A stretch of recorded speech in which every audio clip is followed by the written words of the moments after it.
Stable झालो, पण 2016ला अचानक त्यांना किडनीचा त्रास व्हायला लागला. तर हॅलो एव्हरीवन, मी तुमच्या सगळ्यांचा लाडका मिस्टर ढगे. तर कसं काय मंडळी, कशात सगळे तुमच्या सगळ्यांचं पुन्हा एकदा स्वागत आपल्या एका नवीन ब्लॉगमध्ये. तर सगळ्यांना पहिल्यांदा हॅप्पी न्यू इयर. तर आज आहे वर्षाचा पहिला दिवस. काहीतरी चांगलं करावं म्हणून मी आणि माझा मित्र चाललो आहे स्वामींच्या मठामध्ये कळव्यामध्ये. चला बघूया स्वामींचं दर्शन कसं होते आणि काय नवीन बघायला भेटते.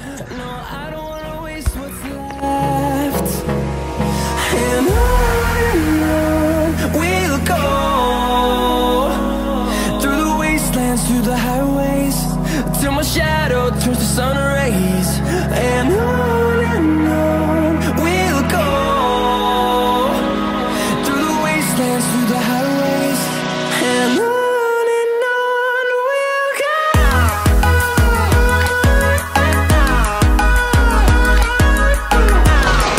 तर 5-10 मिनिटाच्या प्रवासानंतर आम्ही आलोय चालत स्वामींच्या मठांजवळ.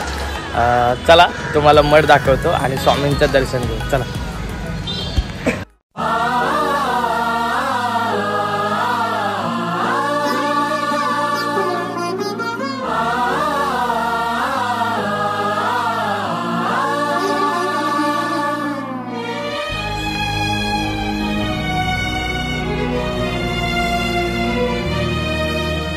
निराकार गुरु गुरु रे निर्गुण, गुरु सृष्टिकर गुरु विश्वंभर. निराकार गुरु गुरु रे निर्गुण, गुरु सृष्टिकर गुरु विश्वंभर.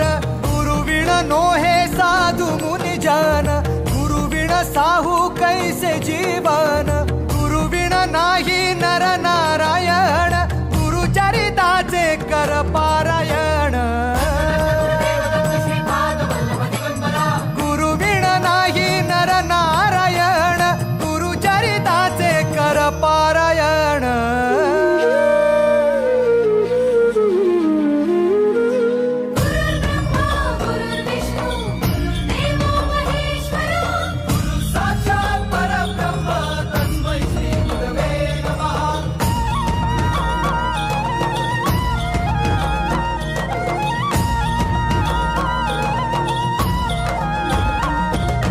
दिगंबरा दिगंबरा श्रीपाद वल्लभ दिगंबरा.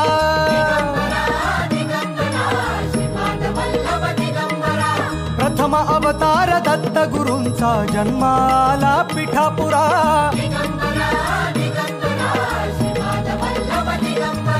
श्रीपाद वल्लभ मनुष्य रूपी गुरु लाभला चराचरा.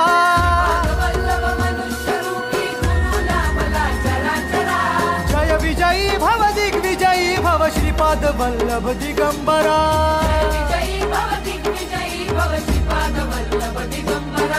दिगंबरा दिगंबरा दिगंबरा. गुरु बघ सांगे,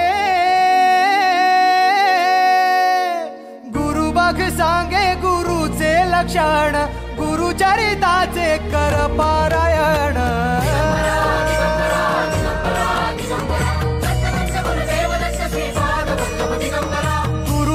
सांगे गुरुचे लक्षण, गुरु चरिताचे कर पारायण. श्री स्वामी समर्थ काका. श्री स्वामी समर्थ. किती वर्ष झाली मठाची स्थापना होऊन? हे केंद्र सुरुवातीला गावदेवी मंदिर कळवणदेवी हे ते पहिले सुरुवातीला 1983 मध्ये सुरुवात झालेली. हळूहळू ते गावदेवी मंदिरातून मारुती मंदिर इथे भुसाराळीमध्ये तिथे गुरुवार साप्ताहिक चालूच गेलेलं. त्याच्यानंतर जे फाउंडर सेवेकरी होते त्यांनी मग हे भुसाराळी स्वामी नम्रता इथे वास्तू घेतल्यावर तिथे आज 40 वर्ष स्वामी केंद्राला झालेले आहेत. बरं सांगायला आनंद वाटेल की हे केंद्र श्री परमपूज्य मोरेदादा यांनी हे स्थापित केले आणि त्यांच्या आचारसंहितेनुसार हे केंद्र आज गेली 40 वर्ष चाललेलं आहे. मोरेदादांचे गुरु श्री पिटले महाराज त्यांनी ठरवलेल्याप्रमाणे दरबार आणि आरती वगैरे त्याप्रमाणे ह्या त्रिकाल आरती इथे चालतात.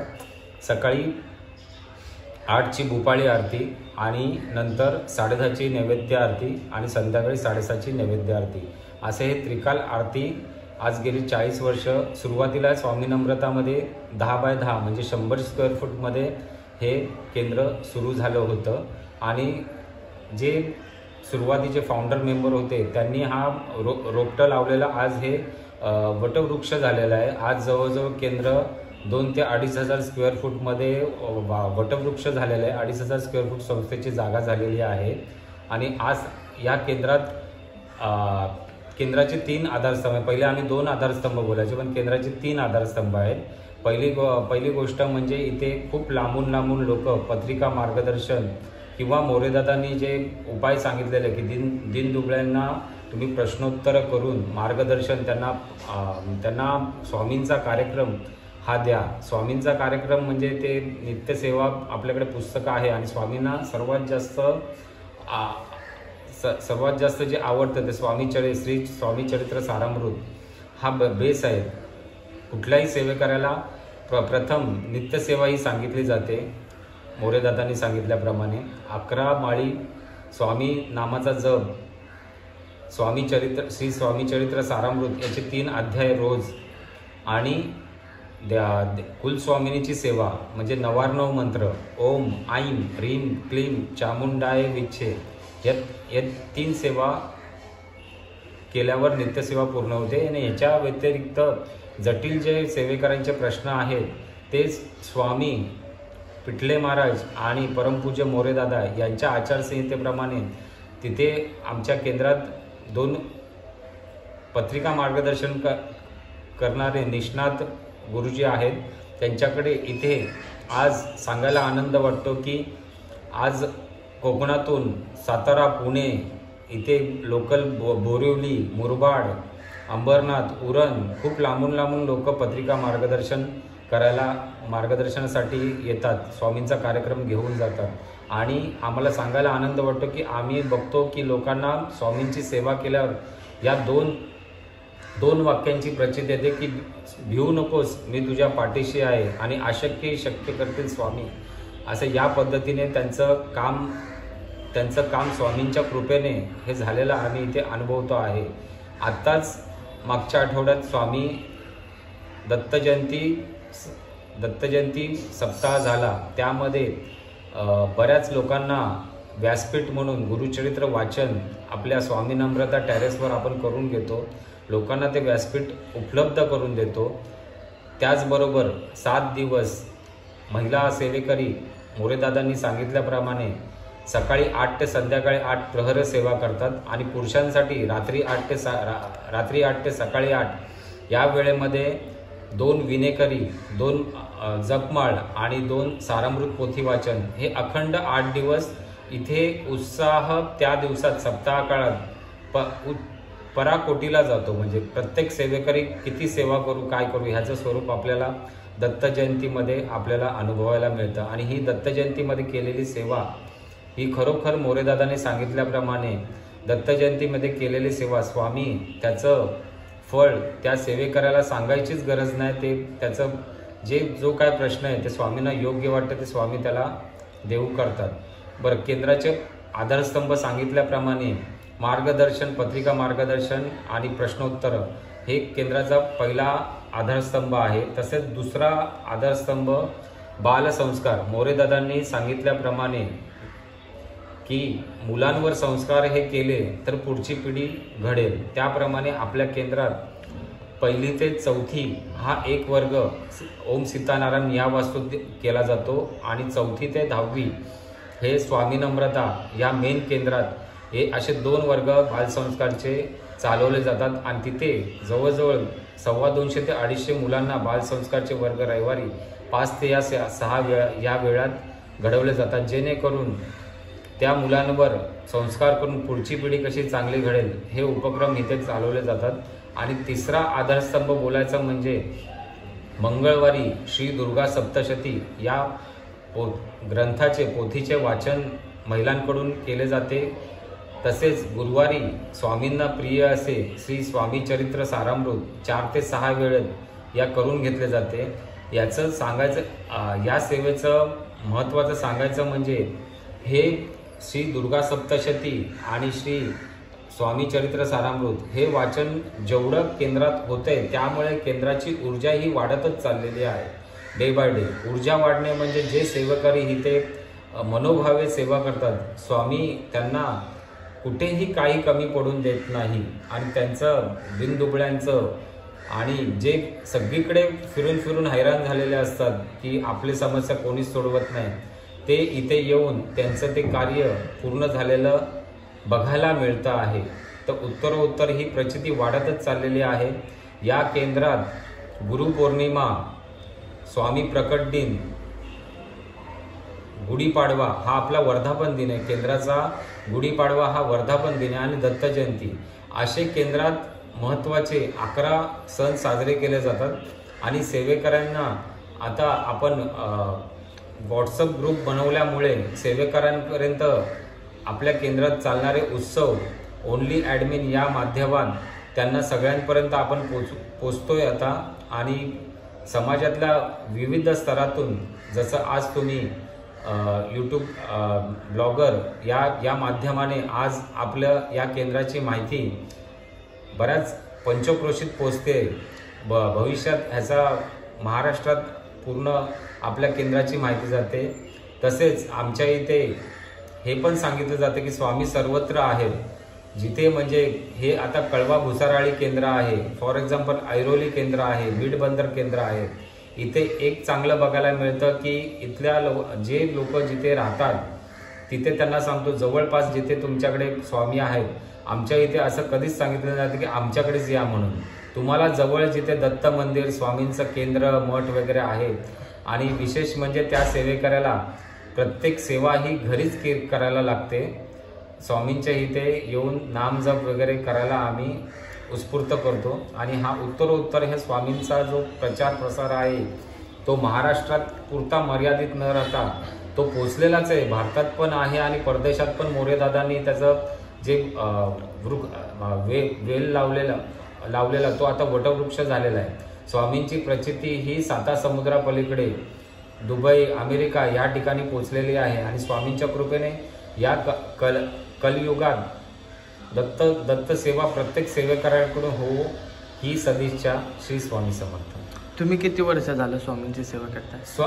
पहिली गोष्ट म्हणजे तुम्ही विचारल्याप्रमाणे स्वामींच्या सेवेत येणं हे फक्त आणि फक्त स्वामी ठरवतात.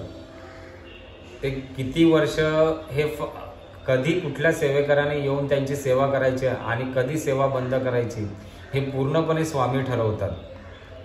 आणि स्वामींच्या बाबतीत बोलायचं तर जेव्हा म्हणजे मी कळव्यात आज 45 वर्ष राहतोय, पण जेव्हा माझा जॉब गेला तेव्हा माझी मिसेस इथे घेऊन आली मला. तेव्हा मी मार्गदर्शन वगैरे घेतलं आणि त्याच्यानंतर माझा हा प्रवास सुरू झाला. हळूहळू त्या जशी स्वामींची सेवा वाढत गेली स्वामींच्या कृपेने मला एक खूप उत्कृष्ट नोकरी मिळाली.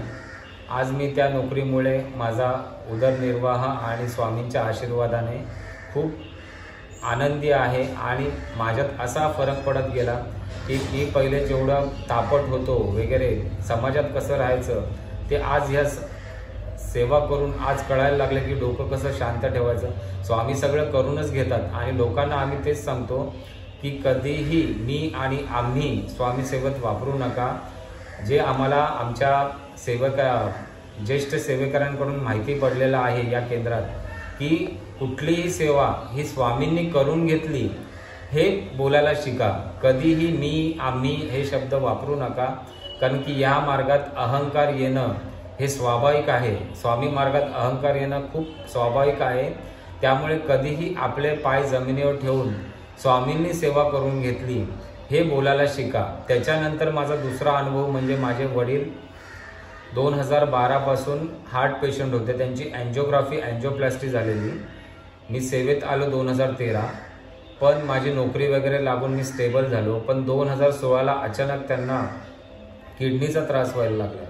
तर त्यांना किडनीचा त्रास झाल्यावर जरा ते खूप आजार वाढत चाललेला. मी स्वामींना तेव्हा गाऱ्हाणं घातलं की स्वामी काही करा पण ह्यांना डायलिसिसवर वगैरे घेऊन नका जाऊ म्हणून. आणि स्वामींनी माझी ती इच्छा पूर्ण केली. माझ्या बाबांना डायलिसिस हा प्रकार लागला नाही. 2020 साली त्यांना कोरोना ते ग्रस्त झालेले. तेव्हा पण स्वामींना मी हे केलं की स्वामी ह्यांना हार्टचा त्रास आहे, किडनीचा त्रास आहे. एक तर त्यांना तुम्ही किडनी कोरोनामधून बरं करा किंवा डायरेक्ट त्यांना देवाज्ञा द्या. आणि खरोखरच स्वामींनी त्यांना म्हणजे शेवटच्या दिवसापर्यंत वडील हिंडून फिरून होते आणि त्यांना म्हणजे खूप शांततेने त्यांना देवाज्ञा झाली. त्यावेळेस त्यांचं 80 ते 81 वर्ष होतं.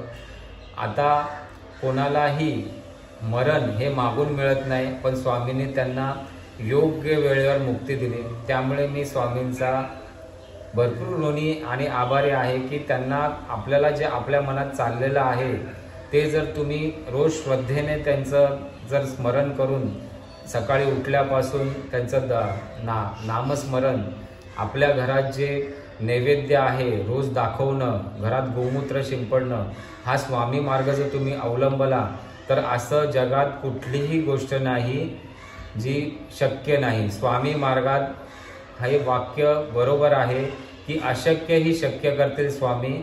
आणि भिवू नकोस, मी तुझ्या पाठीशी आहे. जेव्हा सर्व रस्ते बंद झालेले आहेत आणि जर तुम्ही स्वामी मार्गात आहे तर तुम्हाला कळेल की अरे बापरे, हा काय चमत्कार झाला. तर हे सगळं जेव्हा सगळं थांबतं तेव्हाच स्वामींची सेवा उदयाला येते आणि स्वामी आपल्याला त्या मार्गातून, त्या ज्या अडकलेल्या सिच्युएशनमधून ते अलगद आपल्याला काढून आपल्याला प्रचिती देतात.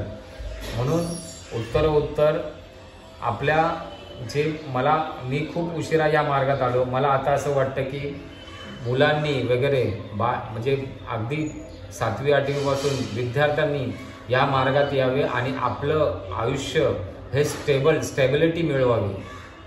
स्टेबिलिटी म्हणजे पैसा नाही, पण आपला जो हिंदू राष्ट्र आहे, स्वामी मार्गात येऊन संस्कृती टिकवण्यासाठी आपल्याला खरोखरच एक चांगलं राष्ट्र आणि पुढची पिढी स्वामी मार्गात येऊन एक उज्ज्वल भविष्य त्यांचं ते घडवू शकतात. श्री स्वामी समर्थ. श्री स्वामी समर्थ. दिगंबरा. तर कसं काय मंडळी, कसा काय वाटला ब्लॉग, कसा वाटला स्वामींचा मठ, कशी वाटली स्वामींची प्रचिती. जर तुम्हालाही या मठाला भेट द्यायची असेल तर मी खाली ऍड्रेस देतो, नक्कीच एकदा भेट द्या, खूप चांगला वाटेल. आणि मला सांगा की ब्लॉग कसा झालाय. लाईक करा, शेअर करा आणि आपल्या चॅनलला नक्कीच सबस्क्राईब करा. श्री स्वामी समर्थ. मनुष्य रूपी गुरुला भला चरा चरा.